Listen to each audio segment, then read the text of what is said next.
We're going to focus more on Tiger Woods' road to recovery. We have orthopedic surgeon Dr. Vonda Wright with us. Dr. Wright, good morning.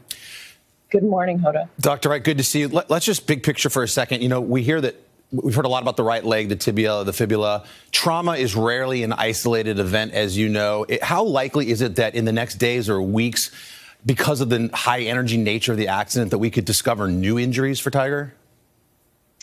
You know, it's something that in the acute phase, we're always mindful of. We do the immediate assessment, but then for days afterwards, we do what's called a secondary survey to make sure that every body part is intact. So we will be very watchful for that going forward. Well, that was a 10-hour surgery, which was shocking when you heard the length of that. What do you think are the biggest concerns for Tiger going forward?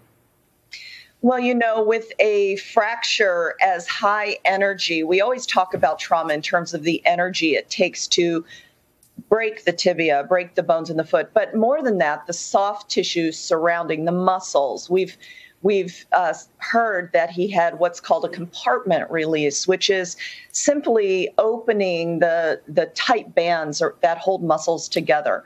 All of these things will add up to the total energy of this accident. Let's talk about his recovery and what's ahead of him. We heard one expert saying the next 2 to 3 months will simply be trying to get walking again.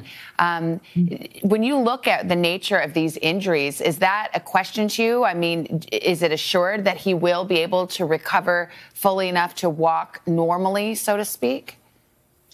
So, you know, I think Tiger has 3 things going for him. Number one, tremendous progress has been made in the treatment of trauma. And a lot of what we've learned from wartime injuries on how to salvage limbs.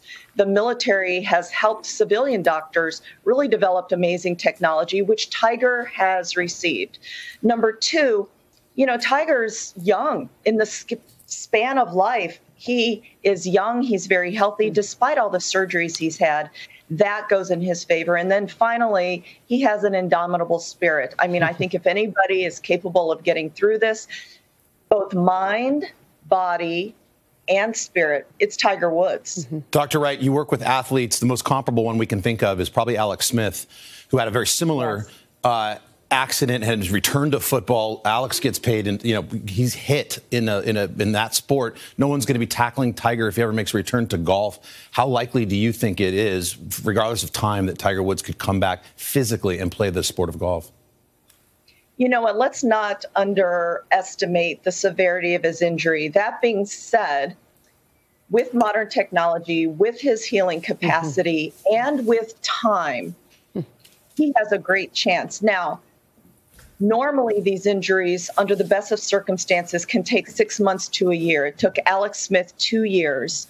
Whatever timetable it takes him, we have to consider that in golf, you must walk 18 holes, right?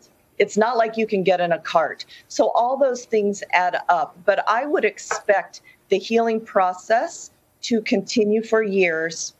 But Tiger can do that. That's encouraging news, and we like ending on that note. Dr. Wright, thank you so much. We appreciate your expertise. Thank you. Hey, thanks for watching our YouTube channel. Find your favorite recipes, celebrity interviews, uplifting stories, shop our favorite deals, and so much more with the Today app. Download it now.